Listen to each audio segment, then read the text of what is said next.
Hello everyone, I am Rejoicen Aparilia and I will be the first reporter for this module. I will discuss all about the learning outcomes, how the ease of doing business affects entrepreneurship across countries, differing attitudes about entrepreneurship around the world. At the end of this module, we were able to recognize how entrepreneurship differs from country to country, illustrate why global startups are challenging to manage and yet increasing in prevalence, and identify the two phases of global startup assessment. Then lastly, recognize the difference and relationship between entrepreneurship and intrapreneurship. Let me first discuss to you all about the business entrepreneurship across borders. So there are entrepreneurs across borders, a non-profit organization that identifies, curates, and connects emerging entrepreneurs in impoverished areas with resources they need to create jobs, sustainable livelihoods, and equitable growth. Entrepreneurship is the activities of an individual or a group aimed at initiating economic activities in the formal sector under a legal form of business. It is the process of creating new wealth. So how the ease of doing business affects the entrepreneurship across countries? So ease of doing business is an index published by the World Bank. It is an aggregated figure that includes different parameters which define the ease of doing business in a country. There are a number of factors that explain why the level of business entrepreneurship varies so much across countries. In 1776, Adam Smith argued in The Wealth of Nations that a free and enterprise economic system, regardless of whether it's in the United States, Russia, or anywhere else in the world, encourages entrepreneurship because it permits individuals freedom to create and produce. This is the exact meaning of being an entrepreneur. Such a system makes it easier for entrepreneurs to acquire opportunity. So, it is computed by aggregating the distance to frontier scores of different economies. The distance to frontier scores uses the regulatory best practices for doing business as the parameter and benchmark economies according to that parameter. For each of the indicators that form of the statistic ease of doing business, a distance to frontier score is computed and all scores are aggregated and it becomes the ease of doing business index. Differing attitudes about entrepreneurship around the world. So entrepreneurship takes place depending on the economic and political climate. However, culture also plays an important role, as well as the apparent interest among a nation's people in becoming entrepreneurs. This interest is, of course, partly related to the ease of doing business, but the cultural facet is somewhat deeper. This is why we must first study the legal factors and cultures upon doing a business, especially globally, because countries' attitudes toward entrepreneurship affects the propensity of individuals to become entrepreneurs, their ability to rebound from business setbacks, and the support that entrepreneurs receive when setting up a new enterprise. So here are the factors of differing attitudes about entrepreneurship, which are entrepreneurship in factor-driven economies, efficiency-driven economies, and innovation-driven economies. Factor-driven economies are economies that are dependent on natural resources and unskilled labor. It is where countries compete based on their factor endowments. Such countries principally compete based on their primarily unskilled labor and natural resources. Companies from factor-driven economies compete on the basis of price and often sell basic products and commodities with their low productivity reflected in low wages. Efficiency-driven economies, in contrast, are found in countries that have well-established higher education and training, efficient goods and labor markets, sophisticated financial markets, a large domestic or foreign market, and the capacity to harness existing technologies, which is also known as technological readiness. The economies compete on production and product quality. It is the second stage of development in which efficiency in producing standard products becomes the main source of competitive advantage. the production process is more efficient and the quality of product is increased. Economies concentrate on manufacturing. Lastly is innovation-driven economies. These are the economies that compete on business sophistication and innovation.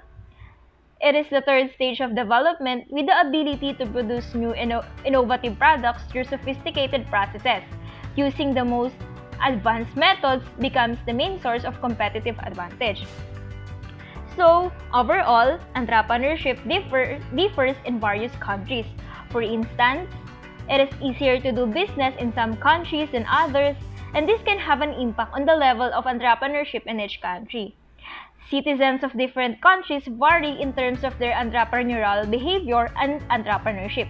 For example, a country where people view entrepreneurs as positive role models, and entrepreneurship as a practical alternative career may also encourage others to become entrepreneurs. Then lastly, a country's stage of development also influences its nature of entrepreneurial activity. That's it. Thank you.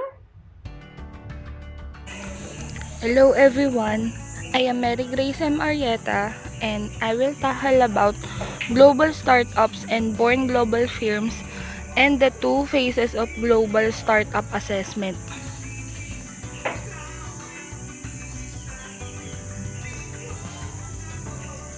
Global startup is one particular type of international new venture that seeks to obtain competitive advantage by coordinating many organizational activities, not just export sales, across many countries from its very inception. It is also a new enterprise that combines the startup and internationalization process. Global startup engage in worldwide activities even before the real exploitation process begins, and they are motivated by a global search for opportunities.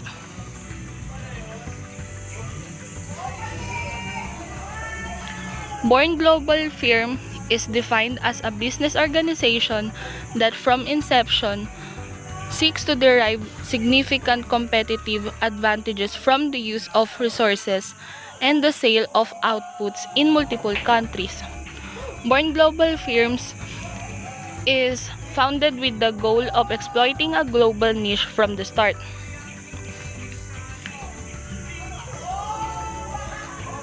Now, let's proceed to the two phases of global startup assessment. Global startups must go through two phases. If you answered yes to all or most of the phases 1 questions, you must be confident in your ability to quickly build the resources and competencies outlined in phase 2. The first phase is, should my firm be a global startup? In this phase, you need to consider these following questions.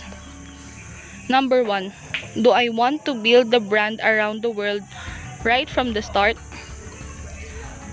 Number 2, do I need human resources from other countries for my company to succeed? Number 3, do I need financial capital from other countries from my company to succeed? Number 4, will my target customers prefer the services of my company to the service of many competitors if I am global? Number 5, can I put an international system in place more quickly than domestic competitors? Number 6, do I need global scale and scope to justify the financial and human capital investment in the venture? And the last one is, will a purely domestic focus now make it harder for me to go global in the future? And the second phase is, now that you have committed to going global, here is what you need. Number 1, a strong management team with international experience. Number 2, a broad and deep international network among suppliers, customers, and complements. Number 3, preemptive marketing or technology that provides you with the first mover advantage with customers and can lock out competitors from key suppliers and complements. Number 4. Strong tangible assets. Example, both Logitech and Skype have style, hipness, and mindshare via their brands. Number 5. The ability to keep customers locked in by linking new products and services to the core business while constantly innovating in the core product or service itself. And the last one is close worldwide coordination and communication among business units, suppliers, complements, and customers. That is all. Thank you. So, good day everyone. My name is Riza Rivera and I am the third reporter going to discuss the entrepreneurship and its roots, differences between entrepreneurs and intrapreneurs. So, first, let's define what is intrapreneurship. So, it is a system which allows an employee to act like an entrepreneur within an organization. So, because of intrapreneurship, the employees and managers were given a chance to act like an entrepreneur rather. So they were given a chance or command from the higher position to like an entrepreneur that will benefit also the organization. So entrepreneurship creates an entrepreneurial environment by allowing employees to use their entrepreneurial skills for the benefit of both the company and the employee. It gives employees the freedom to experiment as well as the potential for growth within an organization.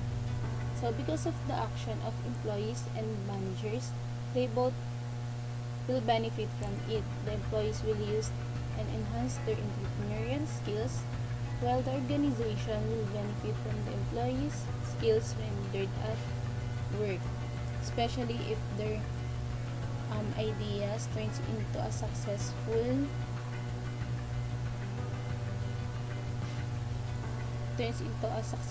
output.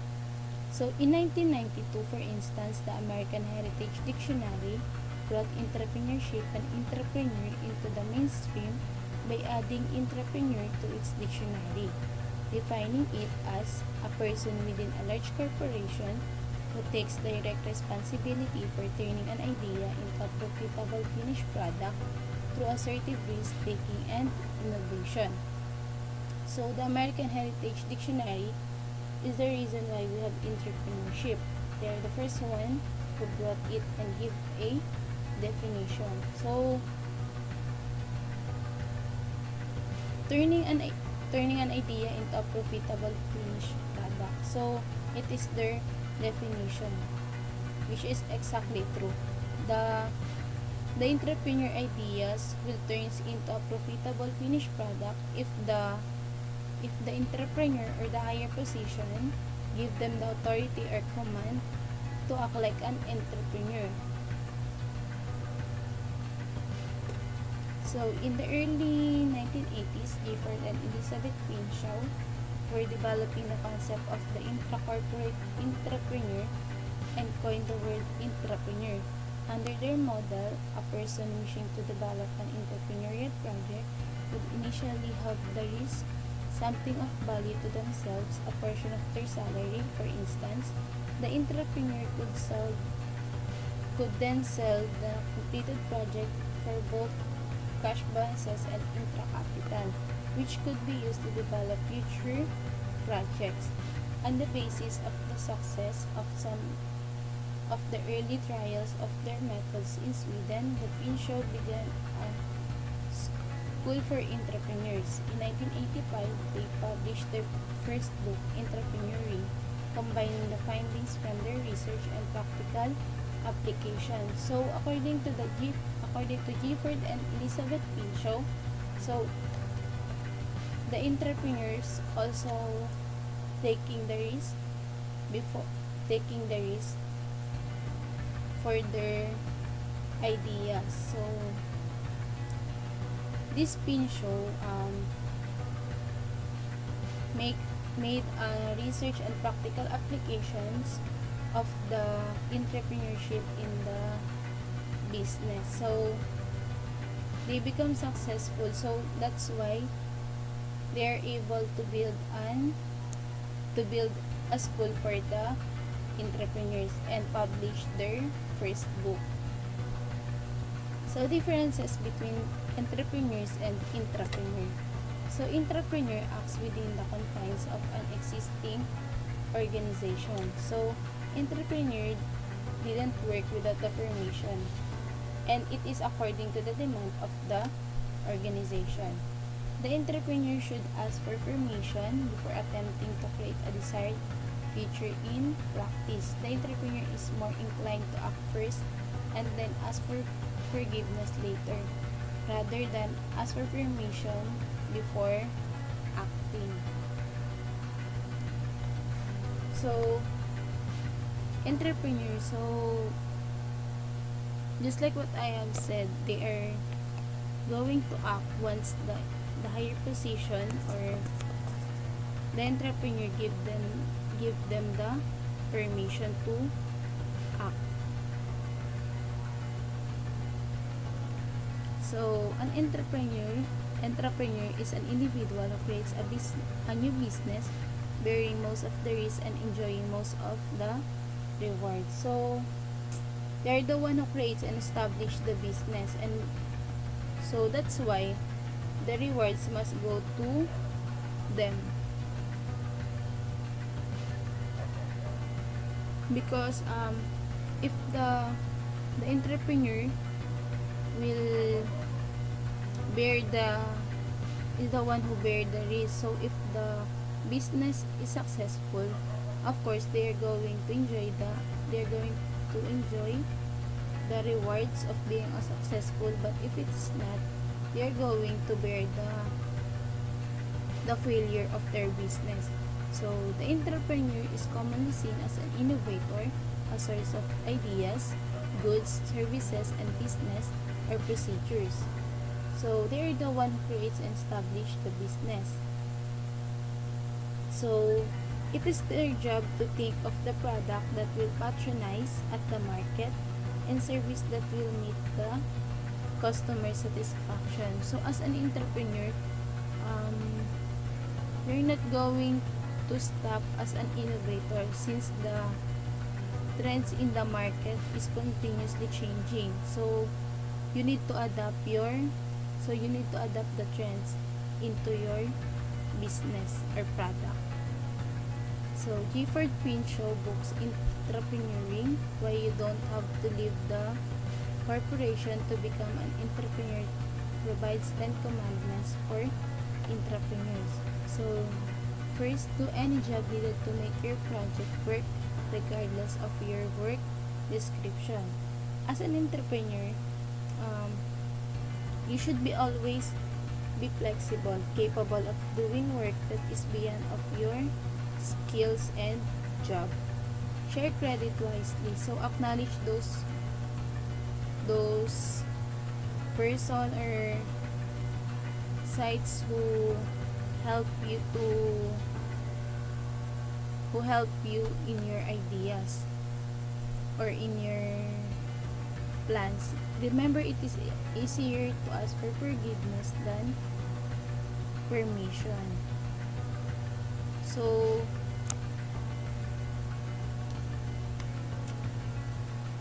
it is easier to ask for forgiveness than permission. So as an entrepreneur, always ask for permission before doing some action. So that at the end you're going to avoid asking for forgiveness because you failed to do your job that is not under the command of your boss or of the entrepreneur. Come to work each day willing to be fired. So be motivated and come to work, always be motivated and willing. Ask for advice before asking for resources. So, as an entrepreneur, if you didn't know what to do, don't hesitate to ask for advice before asking for resources. Why are you going to ask for resources if you didn't know what to do? So follow your intuition about people. Build a team of the best. So if you belong to a group or a team, if you are belong to a group or a team, don't hesitate to lead them if you're going to lead them in the correct and successful path. Build a quiet coalition of your idea. Early publicity triggers the corporate immune system. So, as an entrepreneur, if you have ideas, don't be vulgar to others. It is good to keep it in yourself, but you are making a progress of your ideas. Never bet on a race unless you are running in it. So, don't take the process step by step. So, if you didn't need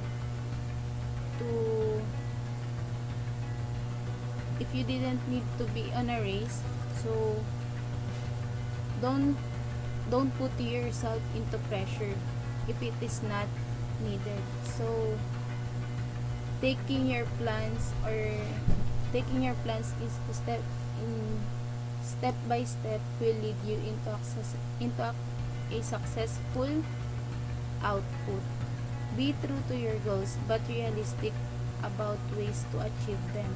So be true to yourself always. So in every decision, plans and ideas you're going to achieve, so be true to yourself that and realistic. So if you're not going or believe in a realistic way, so it is impossible for you to achieve them.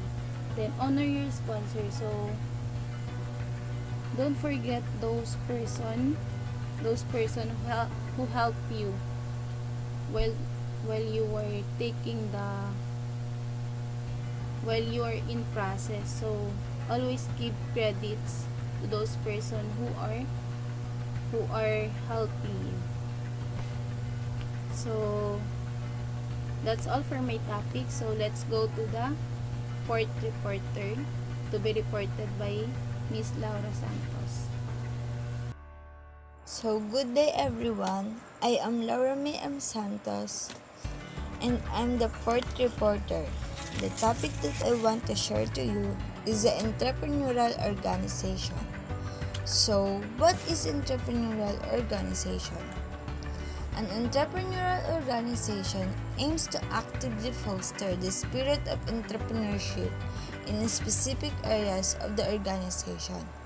The second definition of entrepreneurial organization is an organization that prioritizes creativity and opportunism in order to generate economic or social profit. So being entrepreneurial, that is applying entrepreneurial skills and techniques inside an established organization, is back on the agenda of top management teams. They need to anticipate change and disruption in an agile and entrepreneurial way in order to survive the storm. So in my example, the stellar innovation track records of firms like Merck and Co., 3M, Motorola, Newly, Rubbermaid, Johnson & Johnson, Corning Incorporated, General Electric, Hewlett-Packard, Walmart, and many others demonstrate that business isn't in itself unethical to entrepreneurship. At the same time, these are but a few of the thousands of large firms around the world. To understanding the obstacle to entrepreneurship in large, established firms will put you on firmer ground when it comes time to translate what you know about entrepreneurship in general to the process of corporate entrepreneurship. So next slide. The following are some methods that have been used by businesses to foster entrepreneurship. First, entrepreneurial employees are able to participate in the reward of what they create, such as being granted something like ownership rights in the internal enterprises they create. So as entrepreneurial employees, you need to participate all the awardees for the effort that you did as entrepreneurial, for all the hard work, and also this award is for yourself that you did not expect that you can do such better as an entrepreneurial. Second, the firm treats entrepreneurial teams as a profit center rather than as a cost center. Some companies give their entrepreneurial teams their own internal bank accounts.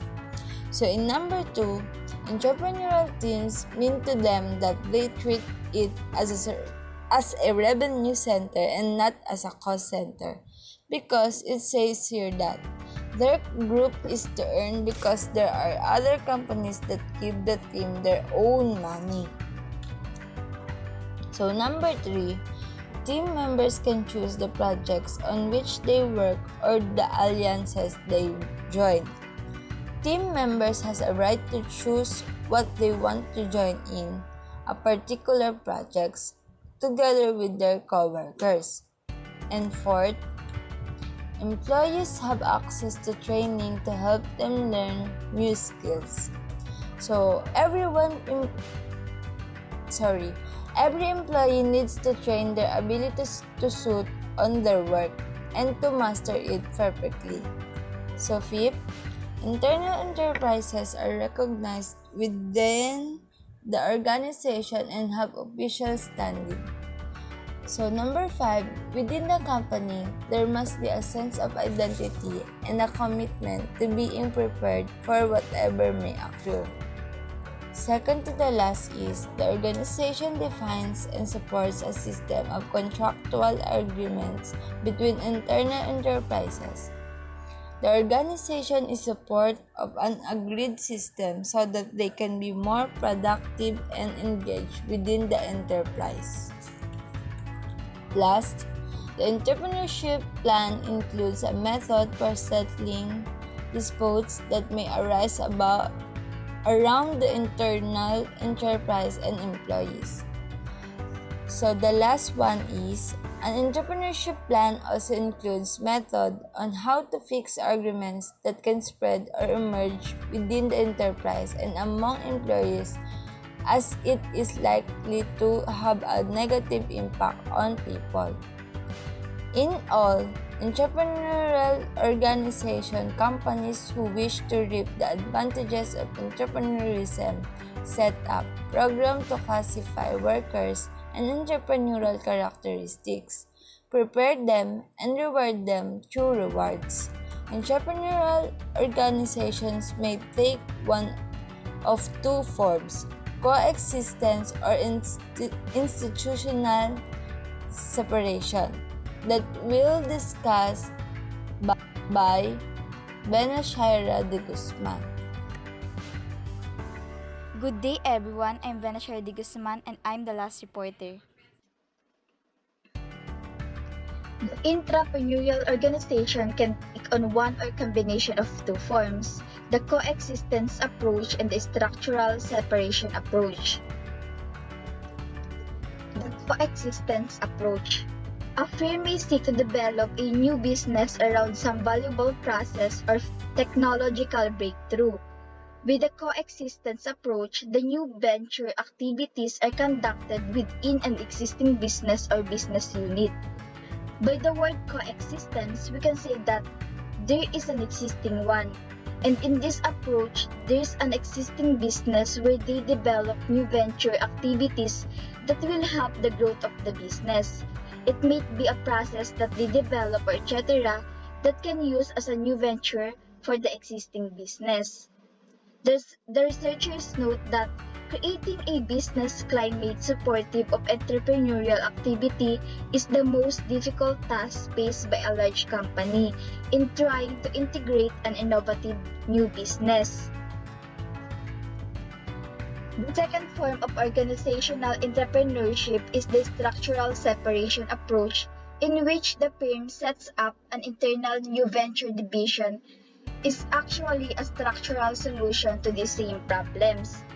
This division acts like a venture capitalist or business incubator, working to provide expertise and resources and to impart structure and process in developing the new opportunity.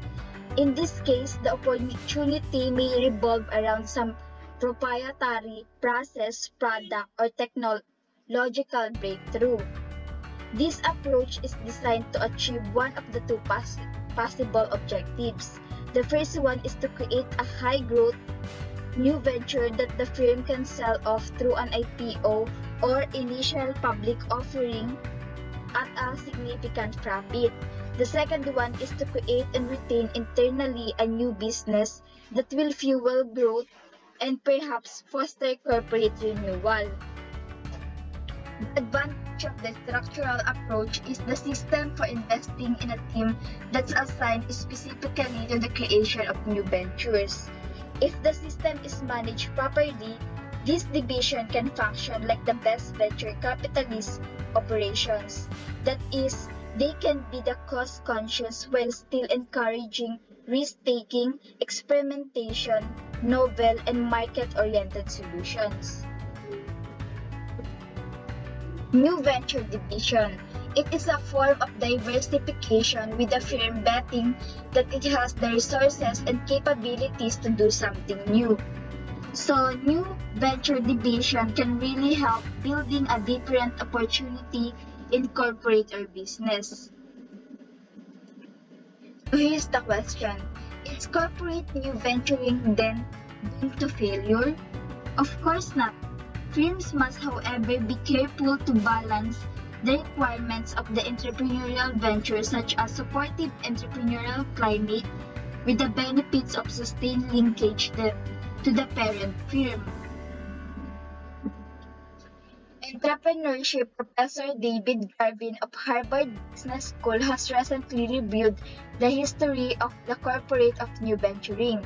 He suggests that corporate new ventures are more likely to succeed when they are developed and validated in firms with supportive entrepreneurial climates, with a senior executive sponsorship, involve related rather than radically different products and services, appeal to an emerging subset or current set of customers, employ market experienced personnel.